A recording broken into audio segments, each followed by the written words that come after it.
This is the Influencer Entrepreneurs Podcast with Jenny Melrose, teaching influencers and bloggers how to become successful entrepreneurs.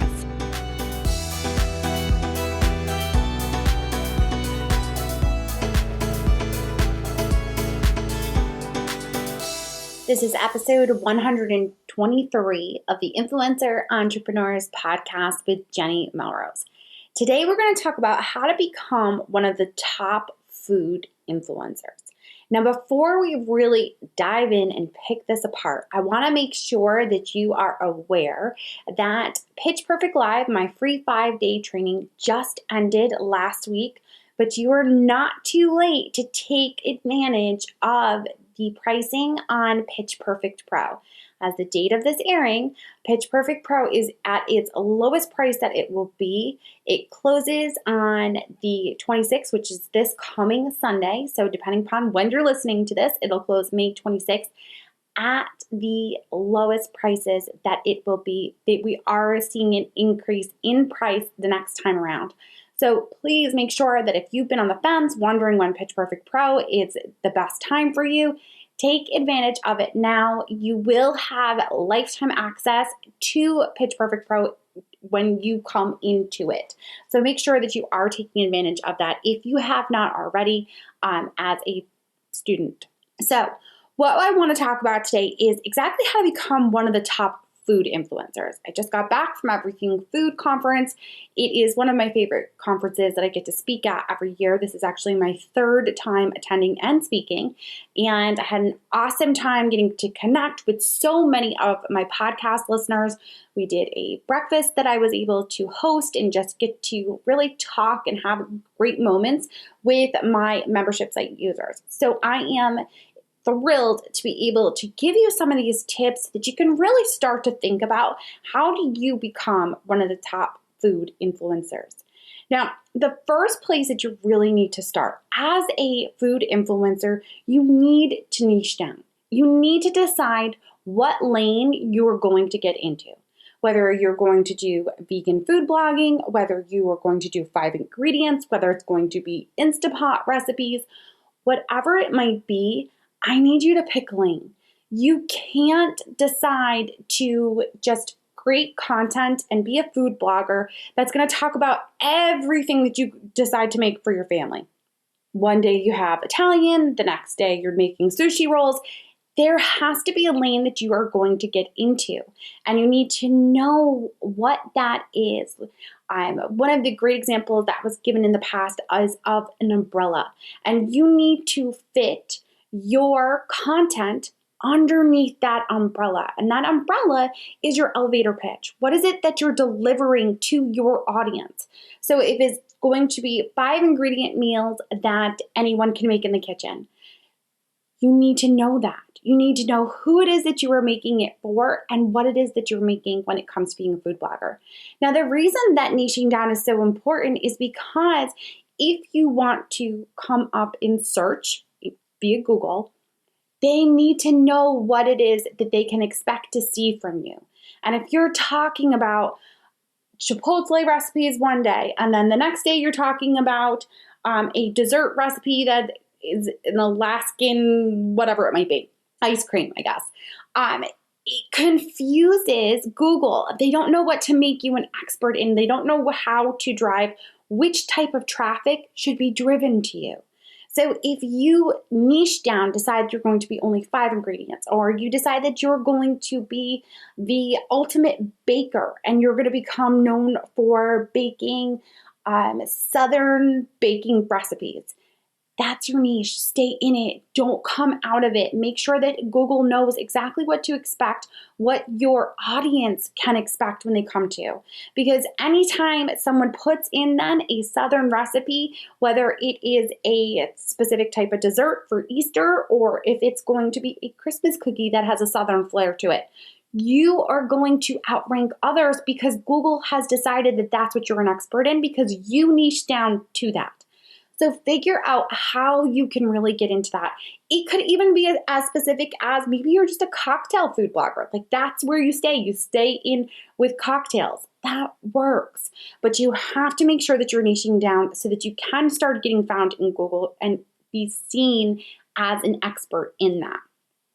Now, to go along with this, in order to become a top food influencer, you also need to know your avatar. Who is it that you're talking to? You don't need to try to attract everyone. It's okay to repel some people. Now, the reason that you want to know your avatar, and if you're not familiar with the term avatar, I want you to hop back to episode 80, where I define what an avatar is and how to go about defining your own. Because in order to know who you're talking to, you gotta decide who that person is. You need to know whether they're in their 20s and only using Instagram, or if they're in their 50s and maybe they're not quite using Instagram, but they're on Facebook, and that's how you're going to attract them. The reason that you wanna know who that person is because they're gonna keep you in your lane as far as creating that content for them, but you're also going to have a better idea of how to engage with them and where to engage with them. It'll often come into place as far as the type of content you create, maybe some of the terms that you're going to use. There are different expressions that you may even use that if your audience is 20-somethings and you're a 50-something creating the content, you might use an expression that those 20-somethings have never heard of and you're going to lose them. Decide where that avatar is, who it is that you're trying to talk to. So once you have your niche and you have an idea of your avatar, who that age, who it is that you're speaking to, the next piece of becoming the top food influencers is your photography. Your photography does matter as a food blogger. You are going to need to stop the scroll. Whether your audience is looking on Instagram or they're on Pinterest or they're on Facebook, you have to be able to stop their scroll. And often the only way to do that is with beautiful photos that are going to capture their attention and get them to stay. Now, this is coming from someone who, when I started blogging, I didn't know the first thing about my camera.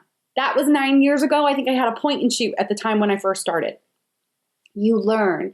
You get as many resources as you can. You try to find content. You try to find podcasts. You try to take classes in order to improve your photography. If you have a friend that is a photographer, ask them to maybe stop by one day, trade something in return for them to show you how to use your DSLR, whatever it might be. But your photography does matter as a food blogger. Anyone's going to tell you that your food photography does not matter isn't telling you the truth. You have to be taking beautiful photos that are clean and crisp and airy, or it's going to be in the specific style, because I shouldn't just say airy, although that obviously is my tendency, but some, of course, could be a darker with a dark background. So that's going to make a difference, though, what type of background you're going to have and what expression you're trying to portray with your food photography. So paying attention to that is going to be key if you want to become a top food influencer. The next piece that's really important is that you need to have engagement over followers. You need to worry less about having 100,000 followers on Instagram and more about how many people are you getting to talk to. Whether you have 500 followers or 500,000, if you can only get, with 500,000 followers, 500 people to engage, and the person that has the 500 followers can get all 500 to engage, they're more valuable. Those 500 are engaging with them constantly. So finding ways to actually get them to talk to you, using the platforms to the best of your ability. You've heard me, I have multiple episodes on the podcast talking about Instagram stories because in my opinion, right now, it is the easiest way in 2019 to actually engage with your audience. You can put up a poll, you can ask a question, you can do a quick video, whatever it might be. You're able to get your audience to engage and actually give their opinion and create that relationship with them. Because when it comes to Instagram stories, it doesn't need to stop with just doing a poll and getting a yes/no answer, but then following up with them and asking them, what is it about this that made you say yes? And creating that authentic relationship with them, where it's not just about getting some sort of answer from a poll about the content that you're going to create, but more so into the fact that, yes, you're using a specific type of citrus, and what kind of citrus do they use? Having those sort of conversations. And the reason that you're going to want to have those kind of conversations is because you want to be authentically talking about the products that you love. If you're going to niche down as a food blogger, and you should be, as we've talked about, that if you're looking to be a top food influencer, that's what you need to do. With that, you should also be authentically talking about the products that you know, use, and love. That way, it doesn't come across as selling your soul, or what's the other, we will often say that people have decided that they're selling out, right? We hear people say all the time, oh, I don't want to work with brands because then I'm going to be selling out. That's not the case if you stay authentic. If you stay authentic to the products that you would normally use to create that perfect marinara sauce, then it's not selling out because it's the products that you would normally use all the time. One of my clients is a baking blogger, and for her to work with brands as a baking blogger, she happens to have an audience that's coming to her with very basic knowledge of how to bake. They're asking questions about dry ingredients and how to measure them. What does it look like? What sort of products should she be using?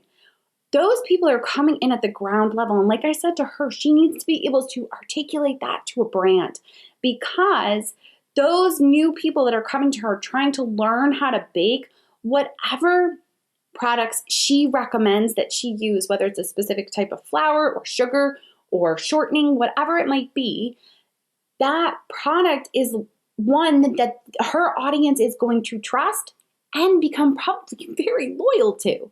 Think about it. Think about the products that are still in your house. Why are those the products that you use? Especially those ones that are foundational, like sugar and flour. Most of us are very loyal to those types of products, probably because they were the first things that we learned to bake and cook with. They were most likely even the products that were in our households as children. I use the same sugar and the same flour that my mom uses. I use the same shortening as my mom does.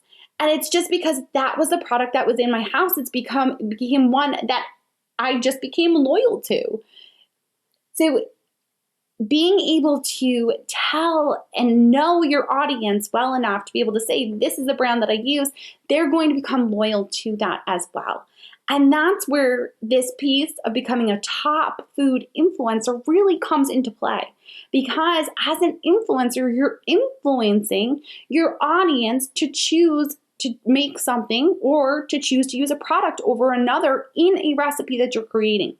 In episode 120 on the podcast, I talked about in order to work with brands, what that needed to look like as a blogger or influencer and how to go about doing that. And this is one of the key components of it, is that you need to have this relationship with your audience so that you can turn and say to the brand, this is why you would want to work with me, because my audience would love your product. And I know that because I am talking to them about the products that I'm already using, and that's a product that I use. We should stay always authentic to our content, to what we would normally create. We shouldn't be trying to make something else work into it, make another product that we've never even heard of work for our audience if we've never even used it. Stay authentic to who you are and the content that you create. That audience that you have built this relationship with trusts you. So if you stray them with a product that you are just using because you're getting paid to use it, it's not going to come across authentic. You are not going to be one of the top influencers. And the reason for that is because your people are not going to continue to engage with you. They're not going to continue to give you the support and want to actually be, not even want to, but they're not going to be influenced by you anymore because they'll be able to read through that. So make sure that when you are creating your content that you stay authentic, that if you do decide to work with a brand on sponsored content, that you choose to stay in your lane with the type of products that you would normally use.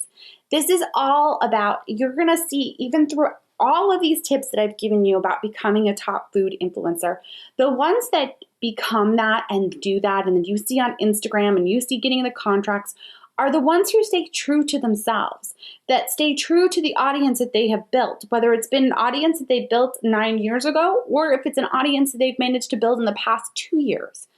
They create a community, they create a tribe of people, of audience members that trust them and are going to want to try the products that they talk about because they know that they're sharing them as ones that they really love and use. So, with that being said, I hope that you really take value in understanding that it's so important to stay authentic to who you are, to create that content for the audience that is wanting to be influenced by you. All right, guys. I appreciate you all so much for taking the time to listen in. I love seeing how you are listening to the podcast. If you would take a screenshot of where you're listening and how you're listening and share it on Instagram stories, you can tag me at Jenny_Melrose. I'm also love it when you guys leave me a review. And what I'm doing is when you leave me a review on iTunes, if you put your name in there as your Instagram handle, I'm then reaching out with a little something as a thank you that I'll be sending you via the mail, snail mail even. So I appreciate you all so much for taking the time to listen in. If you do have a chance to leave a review, I would greatly appreciate it. It helps so that others that are looking for this type of content can find it, whether it's a blogger, an influencer, or an entrepreneur, whoever it might be, wherever they may be on their journey. It helps for the podcast to come up in search. All right, guys, until next time, I will see you all then.